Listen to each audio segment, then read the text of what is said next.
রণবীর সিং অভিনয় করেছেন ধুরুন্ধার এই সিনেমাটার মধ্যে। আর রণবীর সিং অনেক ভালো মানের একজন অভিনেতা। বিশেষ করে ফানি মোমেন্টসে, বিশেষ করে হাস্যকর রহস্য যেসব ইয়া থাকে, মানে সিকুয়েন্স থাকে, ওইগুলোতে তার পারফর্ম একদম দুর্দান্ত। মানে ওই লোকটা সত্যিকার অর্থে মানুষকে হাসাতে পারে, তার মধ্যে ট্যালেন্ট রয়েছে। আর এই ধুরুন্ধার সিনেমার মধ্যে তার ক্যারেক্টার ছিল একদম সিরিয়াস মুভি, সিরিয়াস। আর সত্যিকার অর্থে এটা মনে করেন যে আমার দেখার ইচ্ছা অতটা ছিল না, কিন্তু আমি দেখলাম মানে মানুষজনের বেশি ইয়ে করার কারণে, আলোচনা করার কারণে, প্রশংসা করার কারণে এটাকে নিয়ে সবাই ভালো ভালো প্রশংসা করতেছে, ভালো ভালো রিভিউ দিতেছে। রিভিউয়াররা যারা ক্রিটিক্স বলার তারা লিখতেছে, মনে করেন যে সবাই খুব ভালো বলতেছে, সিনেমা যারা দেখতেছে তারাও ভালো বলতেছে। আর অনেকে এটা আর কি ইয়ে করতেছে, মিন করতেছে যে এই সিনেমাটা কিছুটা আন্ডার রেটেড, মানে যতটা ভালো হয়েছে, যতটা আলাপ আলোচনা করা দরকার, যতটা প্রশংসা হওয়া দরকার, ততটাকে হচ্ছে না আর কি। বেশ কিছু ব্যক্তিগণ এমনটা বলতেছি। আর সিনেমাটা দেখে আমার কাছে তাই মনে হলো, যেমনটা ধরে আপনার কিল সিনেমাটা বা অ্যানিমেল, এর পরবর্তীতে সিনেমা যেমন জওয়ান শাহরুখ খানের, মানে ওইসব সিনেমা ভালো ছিল। ওগুলো সিনেমা নিয়ে আলাপ আলোচনা একদম যেরকমটা হয়েছে তেমনটাই হওয়া উচিত ছিল। ঠিক একইভাবে এই ধুরুন্ধার সিনেমাটা যতটা আলাপ আলোচনা হওয়া দরকার ততটা আলাপ আলোচনা হচ্ছে না, যতটা কথাবার্তা বলা দরকার, যতটা প্রশংসা করা দরকার, যতটা অ্যাপ্রিসিয়েট হওয়া দরকার, ততটা হচ্ছে না। যার কারণে বেশ কিছু ব্যক্তিগণ এটাকে আর কি মিন করেছে, এই বিষয়টা আর কি তুলে ধরেছে। তো আমি এই চারটা প্রতি সিনেমাটা দেখলাম, আমার কাছে কোথাও গিয়ে মনে হলো যে তারা একদম ঠিক বলেছে। আসলে এই সিনেমাটা সত্যি কথা ভালো হয়েছে, সিনেমাটাকে নিয়ে আলাপ আলোচনা যতটা করা দরকার ততটা হচ্ছে না।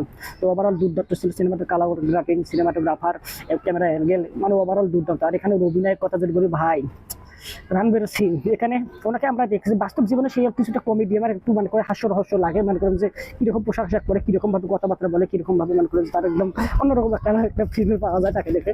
ওকে, কিন্তু এই সিনেমাটার মধ্যে তার যে ক্যারেক্টারটা ছিল, ক্যারেক্টারের মধ্যে একদম হান্ড্রেডে সে ঢুকে গিয়েছিল, মানে দেখতে তাকে দুর্দান্ত লাগতেছে। ধুরুন্ধার এখানে যে অভিনয় করছেন তিনি, যে চরিত্রটা মনে করেন ওই চরিত্রটার ভিতরে ঢুকে সে অভিনয় করছে, এমন একটা সিচুয়েশন ক্রিয়েট করেছে এই অভিনয়ের মাধ্যমে তার এই সিনেমার মধ্যে। ওকে, এই সিনেমাটা তার লাইফে একটা বেস্ট সিনেমা হয়ে থাকবে।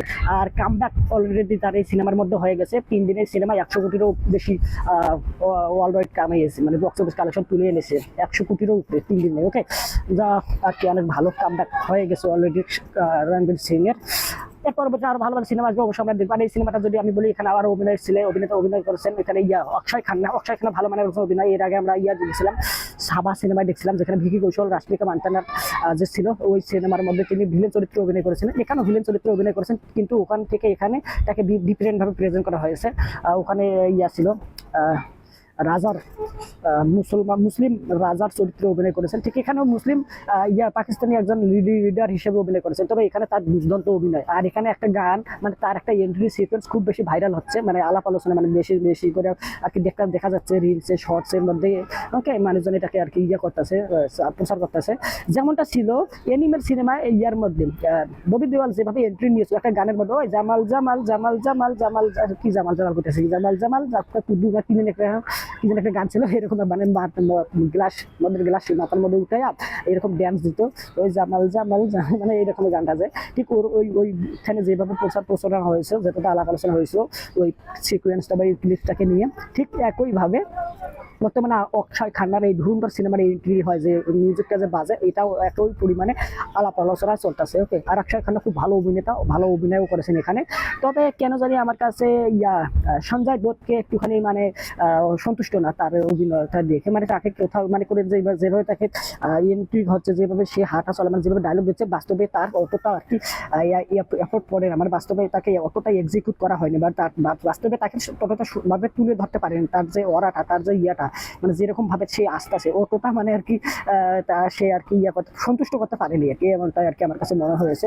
বাকি ওভারঅল সব পূর্ণ বিষয় দিক ঠিক ছিল। আর এখানে প্রেমের বিষয়টা অনেকে কমপ্লেন করতেছে যে এই প্রেমের বিষয়টা আর কি কিছুটা বোরিং টাইপ অফ লেগেছে, কিন্তু আমার কাছে লাগেনি। কারণ আমার কাছে মনে হয়েছে অবশ্যই আপনি যে বাস্তব জীবনে বলেন বা সিনেমার ক্ষেত্রে বলেন, যে কোনো বিষয় ক্ষেত্রে বলেন না কেন, প্রেম প্রীতির বিষয়টা থাকবেই। ওকে, পারিবারিক বিষয় বা প্রেম প্রীতির বিষয়, ওকে, এরকমটা থাকবেই। আর এখানে তার তারা রেখেছে, অনেকটা বাড়িয়ে রাখছে তা না, কিছুটা মানে করে যে রাখছে, যতটুকু রাখা প্রয়োজন তারা ততটুকুই রাখছে। আর এটা আমার কাছে একদম ভালো লাগছে, কমফোর্ট লাগছে। ওকে, যারা আর কি বলতেছে এই প্রেম রিলেশনের বিষয়টা, যে লীলা নামের একটা মেয়ের সাথে যে রণবীর সিং এর প্রেম হয়ে যায়, এই বিষয়টা আর কি অনেকে এটা কমপ্লেন করছে যে এটা একটুখানি মানে করেন যে বেশি বেশি হয়ে গেছে, কিন্তু আমার কাছে বেশি বেশি মনে হয়নি। আমার কাছে মনে হয়েছে একদম যথেষ্ট হয়েছে, মানে যতটুকু রাখার প্রয়োজন তারা ঠিক ততটুকুই রাখছে, যার কারণে আমার কাছে কমফোর্ট লাগছে, একটু বিরক্তিকর বা একটু বোরিং লাগেনি এই বিষয়টাকে কেন্দ্র করে। ওকে, বাকি ওভারঅল এই সিনেমাটা যদি আমাকে রেটিং করতে বলা হয় তাহলে আমি রেটিং করব 10/7। ওকে, 10-এর মধ্যে 7 এই সিনেমাটাকে আমি দিব।